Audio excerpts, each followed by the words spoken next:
దేవునికి మహిమ కలుగును గాక. మన ప్రభువును రక్షకుడైన యేసుక్రీస్తు నామంలో అందరికీ వందనములు. ఈరోజు పరిశుద్ధ గ్రంథంలోని వాక్యపఠనము యెషయా గ్రంథము 58వ అధ్యాయము.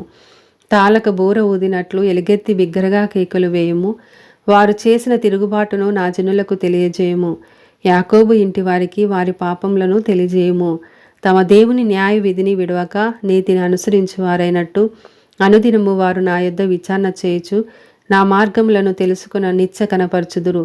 తమకు న్యాయమైన తీర్పులు తీర్చవలనని వారు అడుగుదురు. దేవుడు తమకు ప్రత్యక్షుడు కావాలని ఇచ్చయింతురు. మేము ఉపవాసముండగా నీవెందుకు చూడవు? మేము మా ప్రాణములను ఆయాసపరుచుకొనగా నీవెందుకు లక్ష్య పెట్టవు అని అందురు. మీ ఉపవాస దినమున మీరు మీ వ్యాపారము చేయుదురు. మీ పనివారి చేత కఠినమైన పని చేయించుదురు. మీరు కలహపడుచు వివాదము చేయుచు అన్యాయముగా గుద్దులాడుచు ఉపవాసముందురు. మీ కంఠధ్వని పరమున వినబడినట్లుగా మీరెప్పుడు ఉపవాసముండరు. అట్టి ఉపవాసము నాకు అనుకూలమా? మనుషుడు తన ప్రాణంను బాధపరుచుకొనవలసిన దినము అట్టిదేనా? ఒకడు జమ్ము వలె తలవంచుకొని గోనెపట్ట కట్టుకొని బూడిద పరుచుకొని కూర్చుండుట ఉపవాసమా? అట్టి ఉపవాసము యెహోవాకు ప్రీతికరమని మీరు అనుకొందురా? దుర్మార్గులు కట్టిన కట్లను విప్పుటయు కాడిమాను మోకులు తీటయు బాధింపబడిన వారిని విడిపించుటయు ప్రతి కాడిని విరగగొట్టుటయు నేనేర్పరచుకున్న ఉపవాసము గదా.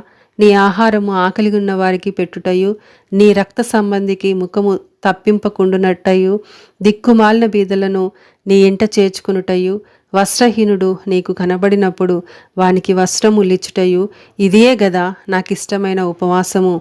అలాగున నీవు చేసిన ఎడల నీ వెలుగు వేకువ చుక్కవలే ఉదయించును. స్వస్థత నీకు శీఘ్రముగా లభించును.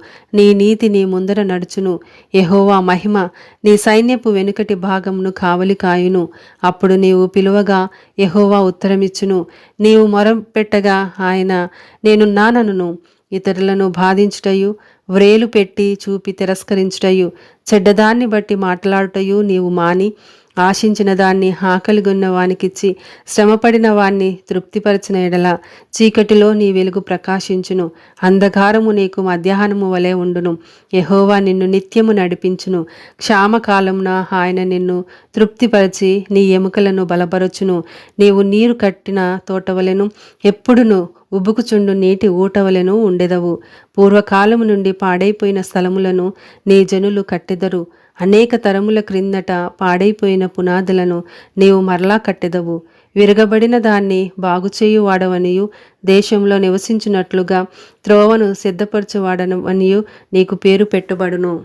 నా విశ్రాంతి దినమున వ్యాపారము చేయకుండా నాకు ప్రతిష్ఠితమైన దినమని నీవు ఊరకుండిన ఎడల విశ్రాంతి దినము మనోహరమైనదనియు యెహోవాకు ప్రతిష్ఠిత దినమనియు ఘనమైనదనియు అనుకొని దాని ఘనముగా ఆచరించిన ఎడల నీకిష్టమైన పనులు చేయకయు వ్యాపారము చేయకయు లోకవార్తలు చెప్పుకొనకయు ఉండిన ఎడల నీవు యెహోవా యందు ఆనందించెదవు. దేశం యొక్క ఉన్నత స్థలముల మీద నేను నిన్నెక్కించెదను. నీ తండ్రి అయిన యాకోబు స్వాస్థ్యమును నీ అనుభవములో ఉంచెదను. యెహోవా సెలవిచ్చిన వాక్కు ఇదే. ఆమెన్.